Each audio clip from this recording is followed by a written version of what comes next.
ఒంగోలు ప్రకాశం జిల్లా ఉంది, కొన్ని జిల్లాలు ఉన్నాయి. తమిళనాడు చూడండి, అందరూ ఏకాభిప్రాయంతో ఉంటారు. ఒక ద్రావిడ భావన అంటే మా అందరికీ ద్రావిడ భావన ఉంటుంది. ఆంధ్రప్రదేశ్లో మటుకు ఒక్కొక్క జిల్లాకి ఒక విచిత్రమైన అలవాటు ఉండదు.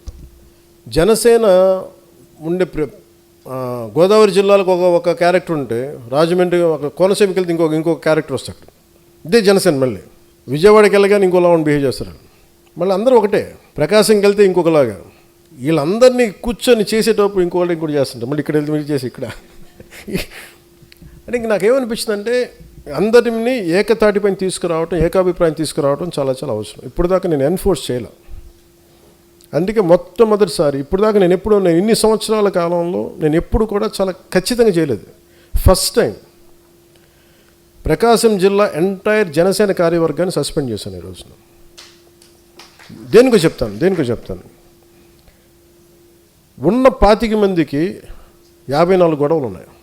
ఎవరిని రానివ్వరు. ఇంకోటి వీళ్ళు చేస్తుంటే వీళ్ళు రైట్ అంటారు. నాకు అన్ని మొత్తం నేను కూర్చొని సాల్వ్ చేసుకున్నాను. అందరూ చెప్పి అఫీషియల్గా ఈ రోజున ప్రకాశం జిల్లా జనసేన కార్యవర్గాన్ని మొత్తం సస్పెండ్ చేశాను. ఇది మీకు ఎందుకు చెప్తున్నానంటే ఇది I'm very clear cut on taking the party forward in the way I wanted. నేను ఏదన్నా చేశానంటే నేను కింద నలిగి వచ్చాను, గుర్తుపెట్టుకోండి. రాజశేఖర రెడ్డి గారిని ఒక మాట అంటే నా పక్కన ఉన్న వాళ్ళు ఎంత ధైర్యవంతులు అంటే, కొంతమంది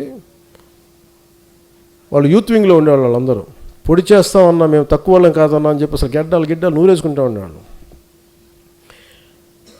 ఇందిరా పార్క్లో నేను కాంగ్రెస్ నాయకులు ఒక మాట అనగానే సాయంత్రికి అందరూ పారిపోయారు నా పక్క నుంచి. ఒక్కళ్ళు లేరు.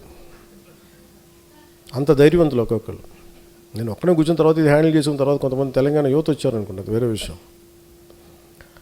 అంటే ఇవన్నీ ఎందుకు చెప్తున్నానంటే, నేను ఇవన్నీ తట్టుకొని వచ్చాను. సో నేను పార్టీని నడపటం చాలా చాలా స్పష్టంగా ఉన్నా. వన్ స్ట్రైట్ లైన్తో మేము ఒక సింపుల్ సెంటెన్స్ చెప్తున్నా. Either you fall in line or you fall out of line, అంతే. అది ఎప్పుడు నేను కమాండ్ ఇస్తాను, మీరు ఫాలో అవ్వండి, అంతే. మీరు నన్ను సేనాని అన్నారు, ఈరోజు చెప్తున్నాను. నేను ఇప్పుడు దాకా అనలా.